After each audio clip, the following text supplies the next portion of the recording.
அதிமுக தேர்தல் அறிக்கையில் உங்களுக்கு பிடித்த வாக்குறுதி என்ன, பிடிக்காத வாக்குறுதி என்ன என்ற கேள்விக்கு மக்கள் அளித்த பதில்களை என்ன நினைக்கிறது தமிழ்நாடு பகுதியில் தற்போது காணலாம்.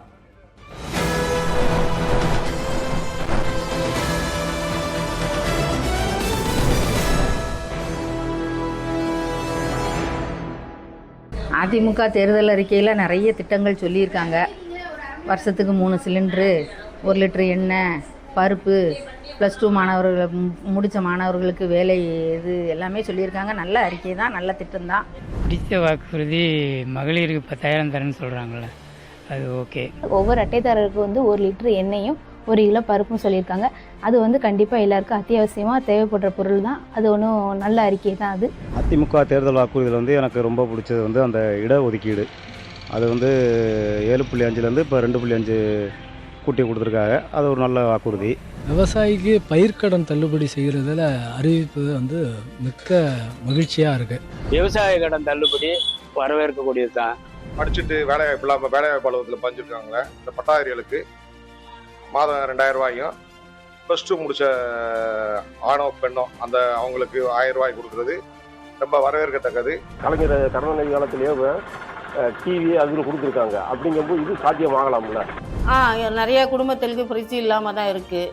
அது எங்களுக்கு பிடிச்சமானது தான் இருக்குது. பிடிச்சது தான் கொடுக்குறாங்க. அது எங்களுக்கு பிடிச்சிருக்கு.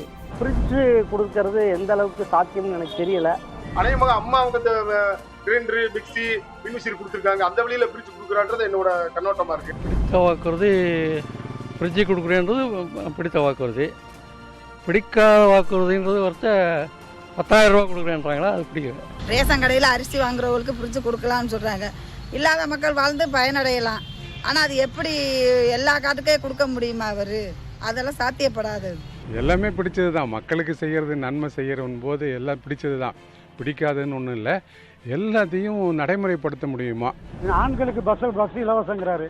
ஆண்களுக்கு இலவசமாக கொடுத்து போட்டு நாடு அடமா வச்சு போகிறதா, இல்லை தனியாருக்கு தாரா வச்சுறதா? ஜல்லிக்கட்டுக்கு போகிறவனுக்கு 10 லட்சம் கொடுக்கணுன்னு இருக்கு. வீர விளையாட்டு விளையாட போகிறாக்கும் நாங்கள் ஒருத்தன் சம்பாரித்து ஜிஎஸ்டி கட்டுவோமாக்கும், அதை இவர் கொடுத்துட்டு போயிடுவாரா?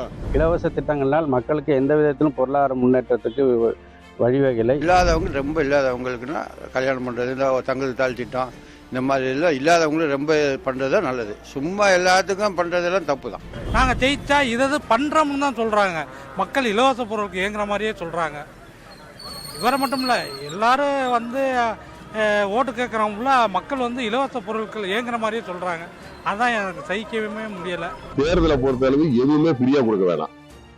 எல்லாமே ரேஷன் அரிசிக்கு கூட ஃப்ரீ வேணாம். எதுவுமே ஃப்ரீ கொடுக்க வேண்டாம். எல்லாத்துக்கும் கூட அரிசிக்கு கூட 1 ரூபா காசு வாங்கிக்க. ஆனா தேர்தல் அறிக்கையில கொடுக்கறத கரெக்டா மக்களுக்கு செஞ்சு மக்களுக்கு போய் சேர்ந்தா போதும்.